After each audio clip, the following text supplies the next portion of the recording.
BLM, Kerala, Tamil Nadu, Pondicherry. CPM ബന്ധം അവസാനിപ്പിക്കുന്നതായി സൂചിപ്പിച്ച CPM മുതിർന്ന നേതാവ് ജി സുധാകരന്റെ സാമൂഹ്യമാധ്യമ കുറിപ്പ് ഇപ്പോൾ ചർച്ചയായിരിക്കുകയാണ്. ഇത്തവണ അദ്ദേഹം അംഗത്വം പുതുക്കിയിട്ടില്ല. ആലപ്പുഴ ജില്ലാ കമ്മിറ്റിയുടെ നിയന്ത്രണത്തിലുള്ള ബ്രാഞ്ചിലാണ് അദ്ദേഹത്തിന്റെ അംഗത്വം.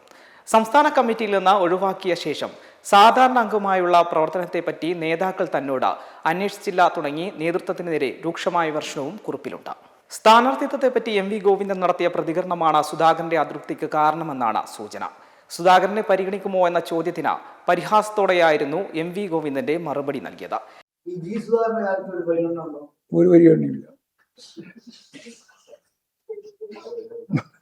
തെരഞ്ഞെടുപ്പിൽ മത്സരിക്കാനുള്ള ആഗ്രഹം സുധാകരൻ നേരത്തെ അറിയിച്ചിരുന്നതാണ്. എന്നാൽ ജില്ലാ നേതൃത്വത്തിന്റെ സ്ഥാനാർത്ഥി സാധ്യത പട്ടികയിൽ സുധാകരന്റെ പേരുണ്ടായിരുന്നില്ല.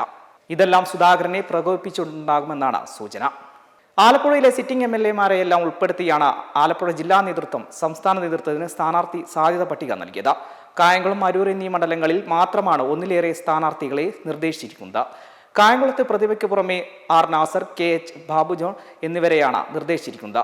അരൂരിൽ R. നാസറിനെ നിർദ്ദേശിച്ചിട്ടുണ്ട്. അതേസമയം CPIM-മായി ഇടഞ്ഞു നിൽക്കുന്ന സുധാകരനുമായി കോൺഗ്രസ് നേതൃത്വം ബന്ധപ്പെട്ടു എന്നാണ് ലഭിക്കുന്ന വിവരം. കോൺഗ്രസിലെ മുതിർന്ന നേതാക്കൾ ജി സുധാകരനെ അമ്പലപ്പുഴയിൽ മത്സരിപ്പിക്കാനുള്ള ശ്രമവും നടന്നു വരികയാണ്. ജി സുധാകരന്റെ ഭാഗത്ത് നിന്ന് അനുകൂല നിലപാടുണ്ടാവുകയാണെങ്കിൽ അമ്പലപ്പുഴയിൽ ജി സുധാകരനെ UDF സ്വതന്ത്ര സ്ഥാനാർത്ഥിയാക്കി മത്സരിപ്പിക്കാനുള്ള ചരടുവലിയും UDF ക്യാമ്പുകളിൽ നടന്നു വരുന്നുണ്ട്. ജി സുധാകരൻ ഫേസ്ബുക്കിൽ കുറിച്ച കുറിപ്പിന്റെ പൂർണ്ണരൂപം ഇങ്ങനെയാണ്: 2026 മെമ്പർഷിപ്പ് സ്ക്രൂട്ടണി അംഗത്വം പുതുക്കാൻ താൻ അപേക്ഷ കൊടുത്തില്ലെന്നും അതുകൊണ്ട് ലവിയും വരിസംഖ്യയും അടക്കേണ്ടി വന്നില്ലെന്നും 2022 സംസ്ഥാന സമിതിയിൽ നിന്ന് ഒഴിവായി. അമ്പലപ്പുഴ DCCയിൽ കീഴിലുള്ള ബ്രാഞ്ച് കമ്മിറ്റി അംഗമായി പ്രവർത്തിച്ചു വരികയാണ്.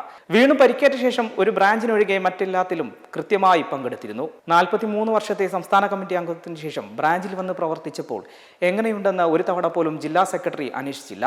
അതിൽ പരാതിയുമില്ല.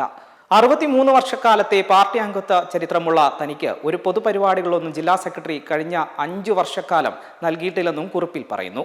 എന്തിനേറെ പറയുന്നു, അടിയന്തരാവസ്ഥയുടെ 50-ാം വാർഷികം തന്റെ വീടിനടുത്തുള്ള EMS ഹാളിൽ വെച്ച് നടത്തിയപ്പോൾ അടിയന്തരാവസ്ഥയുടെ ആദ്യകാലത്ത് നിരോധനം ലംഘിച്ച് പ്രകടനം നടത്തിയ അറസ്റ്റും ജയിൽവാസവും ലോക്കപ്പ് മർദ്ദനവും BAR കേസ് ഉൾപ്പെടെ അനുഭവിച്ച് ജില്ലയിൽ ജീവിച്ചിരിക്കുന്ന ഒരേ ഒരാൾ ആയ തനിക്ക് ഒരു ക്ഷണക്കത്ത് പോലും നൽകിയില്ല. തൻ്റെ അച്ഛനെ വരെ ആക്ഷേപിച്ച് ഒരു LDF മെമ്പർ പോസ്റ്റിട്ട് അദ്ദേഹം ജില്ലാ കമ്മിറ്റി അംഗത്തിൻ്റെ ഉറ്റ ശിഷ്യനാണ്. ഇതെല്ലാം നേരിട്ട് കഴിഞ്ഞ 5 വർഷങ്ങളായി ഇവിടെ താൻ പാർട്ടിയിൽ തുടരുകയാണ്. ഒരു പ്രലോഭനത്തിനും കീഴടങ്ങിയില്ല. അപ്പോഴാണ് പാർട്ടി സെക്രട്ടറിയുടെ അടുത്ത് സംസാരിക്കാൻ ചെന്ന തോട്ടപ്പള്ളിക്കാരനായ ഒരു സഖാവിനോട് ശരിയല്ലാത്ത തരത്തിൽ ജില്ലാ നേതൃത്വത്തിൽ പെട്ടയാൾ സംസാരിച്ചതായി അറിഞ്ഞത്. ഇപ്പോൾ സംസ്ഥാന സെക്രട്ടറി തന്നെ പത്രസമ്മേളനത്തിൽ ഒരു ചോദ്യത്തിന് മറുപടിയായി താൻ ഒരു പരിഗണനയും അർഹിക്കുന്ന ആളല്ലെന്ന അർത്ഥം വരുന്ന ശരിയല്ലാത്ത പ്രയോഗം നടത്തുകയും കളിയാക്കി ചിരിക്കുകയും ചെയ്തു. അത് കേട്ട് പത്രക്കാരെല്ലാം പൊട്ടിച്ചിരിക്കുന്നതും കണ്ടു. ഇതൊന്നും ചോദിക്കാനോ തിരുത്താനോ ആരും തയ്യാറായിട്ടില്ല. കൂടുതൽ സംഭവങ്ങൾ വിവരിക്കുന്നില്ല. ഈ സാഹചര്യത്തിൽ പാർട്ടിയിൽ തുടർന്നു മേൽപ്പറഞ്ഞ നേതാക്കൾക്ക് ബുദ്ധിമുട്ടുണ്ടാക്കാൻ ആഗ്രഹിക്കുന്നില്ല. അതിനാൽ ഈ മെമ്പർഷിപ്പ് സ്ക്രൂട്ടിനി കാലത്ത് സമനസാലെ മെമ്പർഷിപ്പ് പുതുക്കാതെ ഇരിക്കുകയാണ്. ആശയദർശനങ്ങളിൽ ജനലക്ഷങ്ങളോടൊപ്പം ഉറച്ചു നിൽക്കുകയും ചെയ്യും. എല്ലാവർക്കും ആശംസകൾ, നന്ദി എന്ന് പറഞ്ഞുകൊണ്ടാണ് സുധാകരൻ ഫേസ്ബുക്ക് കുറിപ്പ് അവസാനിപ്പിക്കുന്നത്.